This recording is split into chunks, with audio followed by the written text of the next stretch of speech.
আসসালামু আলাইকুম প্রিয় বার্সা ফ্যান্স, প্রিয় কুলার্স।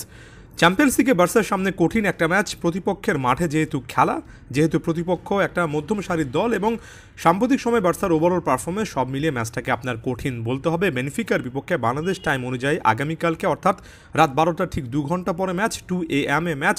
বার্সেলোনা একটা অ্যাওয়ে ম্যাচ খেলবে। আমি আরও একবার বলছি, যদিও চ্যাম্পিয়ন্স লিগের ক্যাম্পেইনে বার্সেলোনা এ সিজনে এখন পর্যন্ত বেশ ভালো পারফরমেন্স দিয়েছে। পয়েন্ট টেবিলে একেবারে 2 নম্বর স্থানে লিভারপুলের পরে বার্সাকে পাবেন। সর্বশেষ 5টা ম্যাচে 5টা জয়। প্রথম ম্যাচে পরাজয়ের সে ধাক্কাটা কাটিয়ে চ্যাম্পিয়ন্স লিগ এমন একটা টুর্নামেন্ট যেখানে সত্যিকার অর্থে বার্সেলোনা বেশ ভালো ফুটবল খেলেছে। লা লিগাতে যে জিনিসটা আসলে দেখা যাচ্ছে না লম্বা একটা সময় ধরে, চ্যাম্পিয়ন্স লিগে প্রথম ম্যাচটা বাদ দিলে বাকি 5টা ম্যাচে বার্সা ঠিক সেই জিনিসটাই দেখিয়েছে। তাই এখানে যদিও প্রতিপক্ষের মাঠে খেলা, যদিও বেনফিকা বার্সার জন্য সহজ কোনো প্রতিপক্ষ সাম্প্রতিক সময়ে হয়নি, তারপরও বার্সাকে একটা এক্সট্রা এজে রাখতে পারেন। তবে ঘুরে ফিরে ওই যে বলবো, কোনোভাবে সহজ হবে না, তবে বার্সার এ ম্যাচটা জয় পাওয়া উচিত।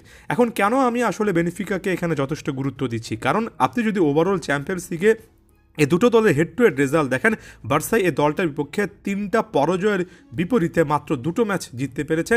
এমনকি আপনি যদি লেটেস্ট রেজাল্টটা দেখেন, 2021-22 ক্যাম্পেইন ছিল সম্ভবত, যেখানেও কিন্তু বার্সেলোনা একটা লেগে 0-0 ড্র এবং আরেকটা লেগের খেলাতে 3-0 গোলে এই দলটার কাছে হেরে গিয়েছিল। অর্থাৎ সাম্প্রতিক পারফরমেন্সগুলোও হয়তোবা এই জিনিসটার দিকে নির্দেশ করে যে বার্সেলোনা বেনফিকার বিপক্ষে এর আগে একাধিকবার কিন্তু রেজাল্টটা তাদের পক্ষে আনতে পারেনি। সর্বশেষ বেনফিকার মাঠে খেলতে গিয়ে 3-0 গোলে তো একেবারে পরাজিতই হয়েছিল, এমনকি ঘরের মাঠেও 0-0 ড্র ছাড়া বেশি কিছু করা যায়নি 21-22-এর সেই ক্যাম্পেইনে।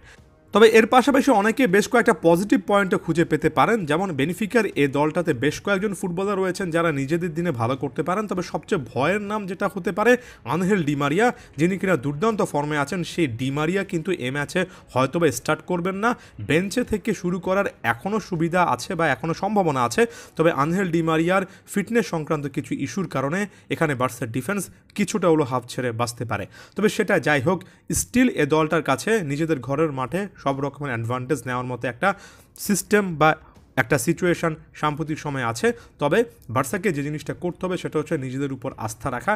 এখানে দানি ওলমোর সাম্প্রতিক ইনজুরিটা কিছুটা হলেও হয়তোবা ফাইনাল থার্ডের শক্তিমত্তা কমিয়ে ফেলতে পারে। তবে লামিন ইয়ামাল যদি তার চিরচেনা ফর্মে থাকেন, যদি লেভানডফস্কি, গাভি, রাফিনারা তাদের পারফরমেন্সটা দিতে পারেন, বিশেষ করে রাফিনার কাছ থেকে সিজনে এমন সিচুয়েশনে আলাদা করে বলতে গেলে চ্যাম্পিয়ন্স লিগে আমরা দুর্দান্ত একের পর এক পারফরমেন্স দেখেছি, সেই জিনিসটা যদি কন্টিনিউ করা যায় এই ম্যাচটা বার্সার পক্ষে আসা উচিত। কাসাদোকে ফুললি ফিট হিসেবে পাওয়া যাবে। রোনাল আরাহুর ক্ষেত্রে সিচুয়েশনটা একই রকম হতে পারে। সব মিলে এটা মিডফিল্ড এবং ডিফেন্সও বার্সার ওভারঅল স্ট্রেংথটা আসলে বাড়াবে। এমন টাইপের ম্যাচে যেখানে অ্যাওয়ে ভেন্যুতে খেলতে যান, সেখানে এক্সপেরিয়েন্সের একটা বড় রকমের ব্যাপার থাকে। এটা বার্সার বর্তমান স্টার্টিং লাইন আপ বা স্কোয়াডে একটা ঘাটতির জায়গা। তবে আপনি যত বেশি করে এমন টাইপের ম্যাচ খেলবেন এবং এমন টাইপের ক্রিটিক্যাল সিচুয়েশান থেকে বের হয়ে আসতে পারবেন, একেবারে নিশ্চিত করে বলতে পারি তত বেশি করে কিন্তু আপনি সত্যিকার অর্থে চ্যাম্পিয়ন্স লিগের ডিপার স্টেজে কীভাবে চাপ সামলাতে হয় সে জিনিসটা শিখতে পারবেন। এই একটা ম্যাচের জয় পরাজয় বার্সাকে হয়তোবা অনেক বেশি করে হার্ট করবে না, কারণ এই মুহূর্তে সুবিধাজনক একটা অবস্থানে বার্সেলোনা পয়েন্ট টেবিলে আছে সর্বশেষ 5টা ম্যাচে চ্যাম্পিয়ন্স লিগের পারফরমেন্সের মাধ্যমে। তবে এমন টাইপের সিচুয়েশানে যদি শুরুতে বার্সেলোনা গোল কনসিড করে কিংবা প্রথম গোলটার জন্য বার্সাকে যদি অনেকক্ষণ অপেক্ষা করতে হয় বেনফিকার মাঠে, তাহলে যে জিনিসটা হবে সেটা হচ্ছে একটা এক্সপেরিয়েন্স, এবং এটাই এই মুহূর্তে বার্সা প্লেয়ারদের দরকার। কঠিন সিচুয়েশনে কিভাবে ম্যাচ বের করে আনতে হয় এই জিনিসটা সাম্প্রতিক সময় লা লিগাতে একটা বড় রকমের ল্যাকিংস হিসেবে দেখছি। চ্যাম্পিয়ন্স লিগে এটা কিন্তু একেবারেই লাগবে, কারণ আপনি যখন নকআউট স্টেজের দিকে যাবেন তখন আপনার এমন টাইপের গেম ম্যানেজমেন্ট, চাপ সামলানোর অ্যাবিলিটি আপনাকে চ্যাম্পিয়ন দল করে, বাকি দলগুলোর থেকে আলাদা করে। চ্যাম্পিয়ন্স লিগের পার্টিকুলার এই ম্যাচে হান্সি ফ্লিকের দলের কাছ থেকে এই জিনিসটাই দেখতে চাই। আদিওস ভিস্কা এল বার্সা।